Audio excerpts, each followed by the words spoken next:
mzima, atakuwa mzima, atakuwa mzima. Kila aina za roho alizotupiwa, aina za roho ninazifyonzi kwenye ulimwengu wa roho, nazifyonzi kwenye ulimwengu wa roho, nafyonzi kila uchawi na uganga uliofanyika, ninafyonzi hiyo nguvu, naifyonzi kwa jina la Yesu. Napiga kwa moto, napiga kwa moto, napiga kwa moto, napiga kwa moto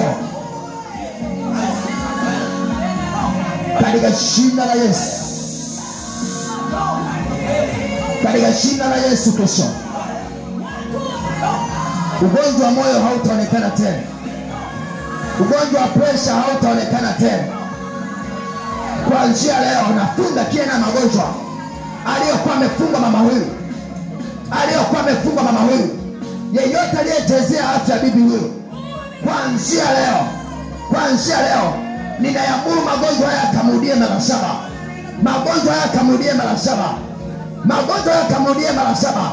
Yeyote aliyetuma magonjwa haya ninayamuru kwa damu ya Yesu, ninayamuru kwa damu ya Yesu, yakarudi mahali alikotoka, yakarudi mahali alikotoka, yakarudi mahali alikotoka kwa jina la Yesu. Chomoka, chomoka, chomoka, chomoka, chomoka, chomoka, chomoka, chomoka, chomoka, chomoka kwa jina la Yesu.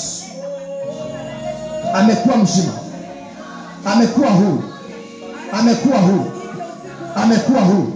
Magonjwa hayatapata nafasi tena ndani ya mwili huu, hayatapata nafasi tena ndani ya mwili huu. Amefunguliwa kwa jina la Yesu. Nami ninautakasa mwili huu kwa jina la Yesu Kristo. Nabadilisha mwili huu kuwa hekalu la Roho Mtakatifu. Mapepo majini na kila aina ya magonjwa yasipate nafasi ndani ya mwili huu, yasifanye makao ndani ya mwili huu. Kuanzia leo namtenga mbali na roho za kurithi, magonjwa ya kurithi kwa jina la Yesu Kristo.